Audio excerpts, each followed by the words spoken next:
There are instances in the Bible in which God directly and completely tampers with free will. In Exodus, it's said numerous times that God hardens the heart of Pharaoh so that he will not let the Israelites go free. Whatever God's reasons for doing that are really irrelevant, what's important to note is that the Christian God here directly forces the heart of someone to be a certain way. Does that not directly violate free will?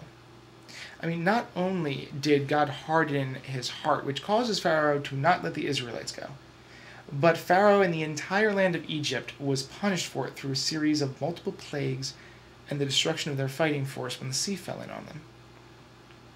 Even if you take this away and every other instance citable in the Bible, it's believed that God will send someone to you, that God will work through people. Now, how does God work through people if he cannot affect our free will? It's our choice whether to talk to someone, or whether to be at a certain place at a certain time, or any other type of action, really. How can God send someone to talk to you without affecting your free will? It should also be noted the implications of God influencing or even asking politely that someone do something. By doing this, God alters the future of that person. Since God's both omniscient, all-knowing, and omnipotent, which is all-powerful, he would not be able to do something to us, including whispering in our ear, without knowing the outcome. Since God is the one that supposedly gives us our free will, it should be agreed upon that God himself would have his own free will. Whenever he affects us, he changes the course of history. Changing the slightest detail can put history in a completely different direction. You cannot have a being that knows everything that has happened, that is happening, and that will happen, have that same being influence things in any way, and also have it not be his or her own fault. This is the second part of the free will paradox. So, let's say that God doesn't actually affect free will. He doesn't whisper in our ears, he doesn't send anyone to do anything, such as a pastor to talk to a fallen one, or a rich man to give to the poor. Even if that doesn't happen, there is still the third part of the free will paradox, which directly relates to cause and effect. For argument's sake, let's just say that God made the world, and left it alone and let everyone on earth go as they please. Still, being omniscient, he would still have set everything up to be exactly as he wanted. My beliefs center around cause and effect. Einstein theorized that if someone or something was able to know the position and velocity of every atom in the universe, and understand all of its properties, then they would know the course of history for the entire universe. This describes what God should be capable of. At any given moment, he would know the position and velocity of every atom in the universe. Anything he does, he would know its exact effect. So it doesn't matter whether or not he influences people today. The current belief is that God made the world, put everything exactly where he wanted it, every mountain, every valley, every particle of air and water. He also made man, made woman out of a rib, and put them in the place he wanted them.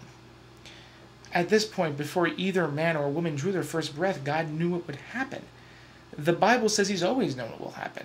Most believe God operates outside of our linear existence, but even so, it does not make sense that God would know everything, make existence the way he wanted to, make man the way he wanted, and yet not be in control whatsoever of everyone's actions, or even of man's sinful nature.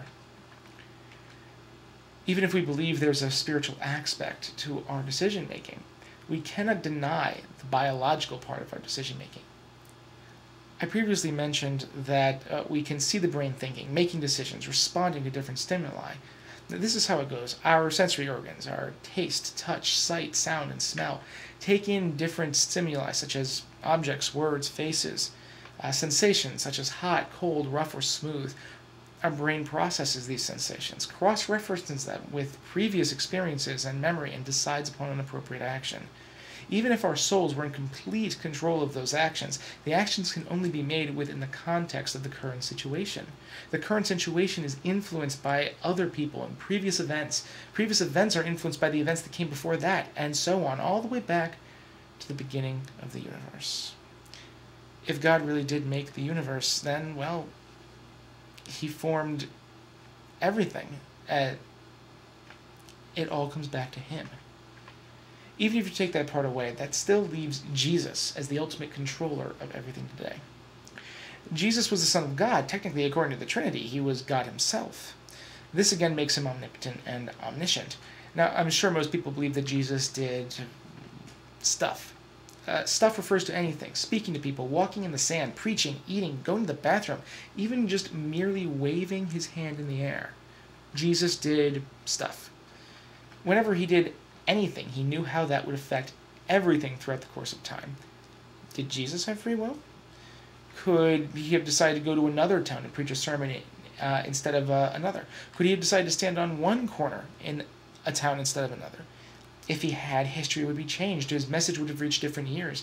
People would have had to move in a different direction to avoid the crowd gathering around him. It sounds far-fetched, but I truly believe even the smallest detail can affect the entire world. Let's take an example of a major detail that Jesus could have changed that would have indirectly changed people's beliefs. Where he was born. Now, even if Mary was chosen because she was pure and had not sinned, and that Jesus and Mary had no choice but to live around Bethlehem or Nazareth, or wherever really, Jesus still had a choice of where to preach. Had he chosen Asia to make his base from, that area would have a much stronger Christian demographic, and Europe may be much more Islamic or some other religion. Even if there was no choice in the matter for them, because Jesus did preach in the Middle East and not in Asia or Africa or Australia, that seriously affected history. Even if he had his reasons for being there during those 3 years, because he did that, because he did it in that way, some people were saved and others not. God or not, he was only one person and could not move around the entire world in the time he was allotted. Again, because of this, some were saved and others not. Why is it that God judges us on the merit of whether or not we believe in him, and that merit is determined by things outside of our control?